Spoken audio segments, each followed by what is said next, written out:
premier souvenir photographique, c'est une photo qui était exposée chez ma tante, tout simplement dans son salon, comme on a des photos parfois encadrées, des grands posters, des affiches encadrées chez soi. C'est une photo d'Henri Cartier-Bresson qui est très connue, qui montre un petit garçon avec 2 bouteilles de vin et qui descend la rue Mouffetard. Et moi, en fait, j'étais persuadée que ce petit garçon, c'était mon cousin. Je pensais que c'était une photo de famille qui avait été agrandie et qui était dans le salon parce qu'il y avait un air de famille comme ça avec ce petit garçon.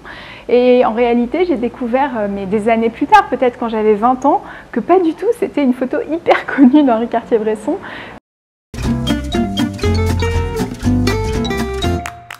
Alors aux Rencontres d'Arles, il y avait une expo sur la zone aux portes de Paris. Donc c'est cet espace qui correspond aujourd'hui au périphérique, qui à l'époque étaient les anciennes fortifications de Paris et qui était devenue une zone où s'installaient des populations défavorisées, où se construisait une vie de fortune, un peu aux marges de la société parisienne. Et cette expo, j'ai trouvé qu'elle était passionnante, on apprend plein de choses sur cet endroit. Et là aussi, c'est lié à des souvenirs de famille, parce que je sais que mon grand-père faisait partie de ces gens qui allaient le week-end se promener sur la zone, parce que c'était un lieu de promenade le dimanche où les familles pouvaient déambuler. Sa famille habitait à Stains, c'était des maraîchers, et donc il fait partie de ces gens qui ont vécu cette époque-là.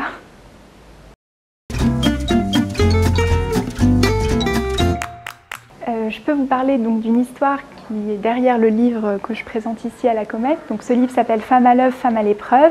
Il parle de 3 livres publiés par des femmes photographes dans les années 70 sur les femmes. Et parmi ces 3 livres, il y a un livre d'Abigail Heyman qui s'appelle Growing Up Female. En français, ce serait Devenir femme, et qui raconte son parcours de photographe et son regard sur la façon dont la société américaine conditionne l'apparence et la vie des femmes. Les photos d'Abigail Heyman n'avaient pas été exposées depuis les années 70, donc moi je suis très heureuse de pouvoir les montrer maintenant. Il y a eu pendant le Festival des Rencontres, il y a des nuits qui sont organisées par le festival avec des projections de photos et de la musique ou des présentations.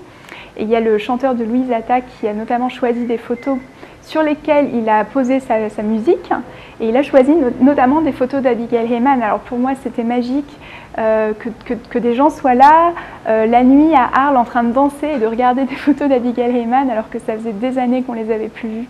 Donc c'est une petite histoire et un très bon souvenir.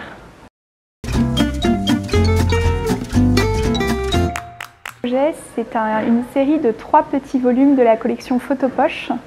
C'est les petits photopoches, des livres qui coûtent 13 € à peu près, de petits formats, qui généralement portent soit sur un thème, par exemple le paysage, ou sur un photographe. Et donc là, on va faire 3 volumes sur les femmes photographes. Il va y avoir 180 femmes photographes. Chacune a une image et une petite biographie. Et donc moi, j'ai travaillé avec Sarah Moon, la photographe Sarah Moon, pour choisir les images, et j'écris toutes les biographies. Donc ça, c'est pas mal de travail et ça devrait paraître en 2020.